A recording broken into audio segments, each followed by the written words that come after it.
لێرەوە سڵاو دەنێرین بۆ ڕۆحی پاکی ئەو شەیدانی کە گیانی خۆیان بەخت کرد لە پێناوی بەرژەوەندەکانی گەل و نیشتیمان هەروەها هیوای چاکبوونەوە بۆ برینارەکان دەخوازین و سڵاو دەنێرین بۆ ئەو گەلە بەرخودێر و شۆڕگێر و بوێرەی کە ڕوبەڕووی هەموو دەسەڵاتێک دەبێتەوە لە پێناوی بەدەستێنانی مافەکانیدا. لە ڕاستیدا ئەوەی کە هەیە ئەوە ئەنجامە، ئەنجامی سیاسەتی 29 ساڵی حکمڕانی دەسەڵاتێک لە باشووری کوردستاندا دەسەڵاتێکی ناداتپەروەر، نادیموکرات، نائادل، نانیشتیمانی، نانەتەوەی، نەئەخلاقی، ناسیاسی و لە ئەنجامدا ڕق و کینە و پەنگ خواردووی ناوناخی خەڵک ناتەنها لە موچەدا بەڵکو ئێمە دەبینین ڕەنگە موچە بابەتێکی سەرەکی بێ، بەڵام ئێستا کار نییە، نان نییە، ئازادی نییە، بژێوی نییە، خاڵی هەرە سەرەکی مەسەلەی بودجەشە کە خەڵک مافێکی سەرەتایی خۆەتی ئەگەر داکۆکی لێ بکا و خۆپیشاندانی بۆ بکات. بەڵام دەری دەخا کە سیاسەتێکی ناحەکیمانە لە هەرێمی کوردستاندا بەڕێوە دەچێت. ئەم سیاسەتە خوێندنەوەی نییە بۆ دۆخی باشووری کوردستان، خوێندنەوەی نییە بۆ بابەتی ئابووری، خوێندنەوەی نییە بۆ بابەتی ڕۆشنبیری، خوێندنەوەی نییە بۆ گەنجان، خوێندنەوەی نییە بۆ کۆمەلگا چۆن بەڕێوە دەبرێت.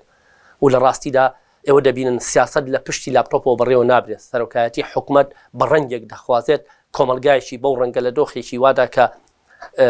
بە ساڵانە لە تێکۆشان و بەرخۆداندا بۆ تا ئەو چیانەی لە هەرێمی کوردستان بەدەست هاتووە. بەڵام ئەوەی کە لەگەڵیدا مامەڵە دەکرێت مامەڵەکانی خراپترە لەوەی کە لە پێش ئێستادا لەگەڵی کراوە. بۆیە لە ئێستادا لە هەرێمی کوردستان پارە هەیە، داهات هەیە، بەڵام موچە نیە و خزمەتگوزاری نییە. ڕۆژ بە ڕۆژ باج و زەریبە و فشارەکانی سەر خەڵک زیاد دەکرێت، بەڵام ئەوەی کە حکومەت و دەسەڵات بیدا کەم دەکرێتەوە. بۆیە ئەمە ئەو دۆخەی خوڵقاندووە کە خەڵک ئێستا برسیە. و لە ڕاستیدا ئەگەرچی لە ڕابردوودا هەندێک هێز و لایەن بە ناوی ئۆپۆزیسیۆنەوە ویستیان نوێنەراتی خەڵکن، بەڵام نەیانتوانی داخوازەکانی خەڵک نە لە حکومەت و لە پەرلەمانە بێن نەدی. بۆیە ئێستا هەم سیمای ئۆپۆزیسیۆنێکی ساختە دەرەکەوێت، هەم سیمای حکومەتێکە لە ژێر ناوی حکومەتی کوردی و دەسەڵاتی کوردی و هەموو پارناوی دیموکراتی کوردیان لە خۆیان ناوە، هەم سیمای ئەمە و دەمامکەکانیان لا دەچێت و ئۆپۆزیسیۆنێکی ڕاستەقینە کە خەڵکێکە ناڕازیە بۆ جۆرە سیاست و مامەڵەی لەگەڵیدا دەکرێت دەردەکەوێت.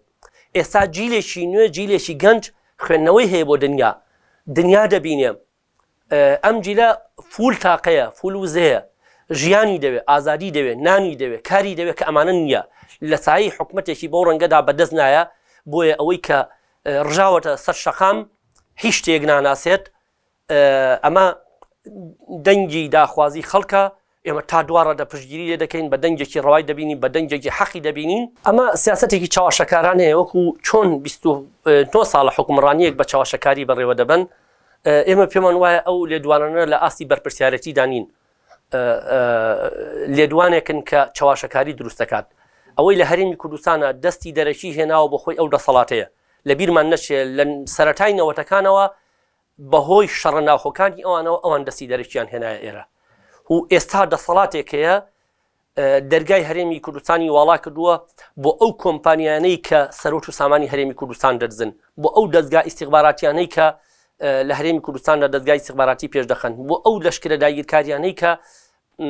چاویان بەم ستاتۆی هەرێمی کوردستاندا هەڵنایە. بۆیە ئەوەی کە دەستی دەرەکی هێناوە ئەوانن. بەڵام داوای خەڵک حەقە، داوای خەڵک ڕەوایە، خەڵک داوای نان دەکات، داوای ئازادی دەکات، داوای ژیان دەکات. ئەمە دەستی دەرەکی پێویست نییە، ئەمە لە ناوخۆدایە، ئەم چارەسەریە لە ناوخۆدایە. ئەو داخوازەکانی بەرامبەر بە دەسەڵاتی بەرزکردەوە کە 29 ساڵە تەحمل دەکات، 29 ساڵە بە شێوازێک بە بێدەنگی داوا دەکات. بەڵام ئێستا ئەو خەڵکە لە برساتەقیەوەتەوە ژیانی نییە،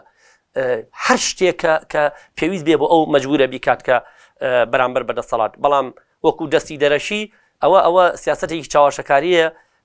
کە ئەوانە دەخوازن لە بەها و نرخی تێکۆشانی خەڵک، لە بەها و نرخ و دەنگە ناڕزایەکانی خەڵک کەم بکەنەوە. لە ڕاستی ئەوان نییە، ئەوە پەیامێکە کە لە ترسی ڕاپەڕینی خەڵک ئەم جۆرە وەڵامانە ئەدەنەوە. ئەگەر نا بۆ خۆیان ئەوان دەستیان هەیە لە حکومڕانی هەرێمی کوردستاندا بە دوو شێواز دەتوانی بینرخێنی. یەکیان یا ئەوەیە کە دەستان هەیە لەو حکومڕانیی کە ئەو دۆخەی بۆ خەڵک دروست کردووە و گوتمان ئەمە ئەنجامی ئەوەیە. یەکیشیان یان ئەوەیە دەسەڵاتێکن لە هەرێمی کوردستاندا کە هەژمونی خۆی بەسەر حکومڕانیدا سەپاندووە و تۆش بێدەنگیت هەڵبژاردووە. لە هەردوو حاڵەتەکەدا ئەو شێوازەی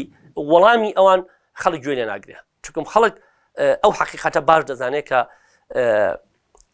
دەستی ئەم حیزبانە لە ناو پەرلەماندا هەبووە دەستی ئەم حیزبانە لە ناو حکوومەتدا هەبووە و ئەو دۆخەشی کە بە ئێستا گەشتووە ئەو ئەنجامەکەیەتی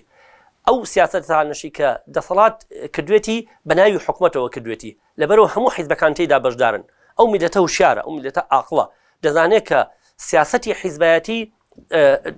دەسەڵاتی حیزبی دروست دەکات دەسەڵاتی حیزبیش هیچی لەوە باشتر نابێت کە ئێستا هەیە بۆیە کە ئێستا هەموو دەسەڵاتیان بە ئامان گرتووە هەموو دەسەڵات بەرپرسیارە لەو دۆخی کە لە هەرێمی کوردستانە هەیە ئۆپۆزیسیۆنە ویستێتی قاچێکی لە دەسەڵات بێ قاچێکیش لە ناو خەڵک بێ بەڵام میلەت ئێستا ئەو هوشیاری هەیە کە ئەمە قوبوڵ ناکەیان خوێندنەوەی هەیە بۆ ئەمە و دەسەڵاتێکیش لە هەرێمی کوردستاندا هەبووە کە هەمیشە ویستێتی سیاسەتی سەرکوتکردن سیاسەتی برسیکردن سیاسەتی کۆیلەکردن لەسەر خەڵک بەڕێوەبەرە و بۆ ئۆپۆزیسیۆنی سیاسەتی کۆنتڕۆڵکردن سیاسەتی بندەستکردن سیاسەتی کڕین سیاسەتی با بڵێن زیاتر خستنە بنباڵی خۆی ئۆپۆزیسیۆنی خستۆتە بنباڵی خۆی ئەوستا ئۆپۆزیسیۆنیش نییە یعنی ئەوەی کە هەیە لە حکومەتدایە ئەوەی کە هەیە وەزارەتی هەیە ئەوەی کە هەیە بەرپرسیارە لەو دۆخەی کە هەیە لە هەرێمی کوردستاندا بۆیە میلەت ئەو شارەی هەیە کە ئەمە بخوێنێتەوە و ئێستا دەیبینین دەنگی ناڕەزایی خەڵکە کە هەموو مافەکانی لێزەوت کراوە مثال لە هەرێمی کوردستاندا سیاسەتێک بەڕێوەتەچێت لەسەر ئەساسی دزی لەسەر ئەساسی نیشتمان فرۆشتن لەسەر ئەساسی خیانەت بەڕێوە دەچێت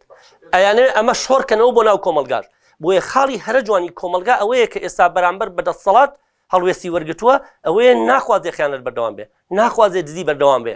ناخوازێ درۆ بەردەوام بێ چونکە بە درێژایی 29 ساڵ ئەم دەسەڵات و حکومەتە درۆ لەگەڵ خەڵکدا دەکات یعنی مرۆڤ ناتوانێت تەحدیدی کات ئایا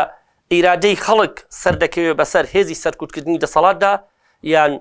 دەسەڵاتی سەرکوتکار ئەیەوێت ئیرادەی خەڵک تێگە بشکێنێ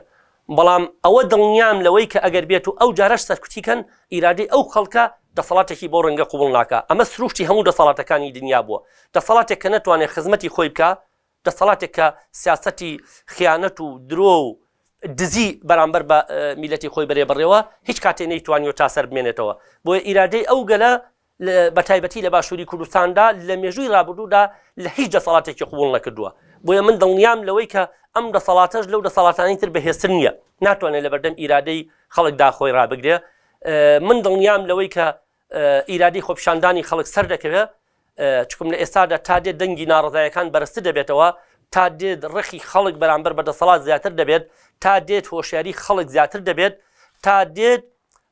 ئیرادەی خەڵک و بەرخودانی خەڵک زیاتر دەبێت بەرامبەر بە دەسەڵات ئیتر گەشتۆتە قیممە ناخلاقیاتی دەسەڵات نادادپەروەری دەسەڵات سیاسەتی چاواشەکاری دەسەڵات گەشتۆتە لووتکە دەنگی ناڕزایەتیەکانی خەڵکیش ئێش و ئازار و مەعاناتی خەڵکیش و داخوازەکانی خەڵکیش گەشتۆتە لووتکە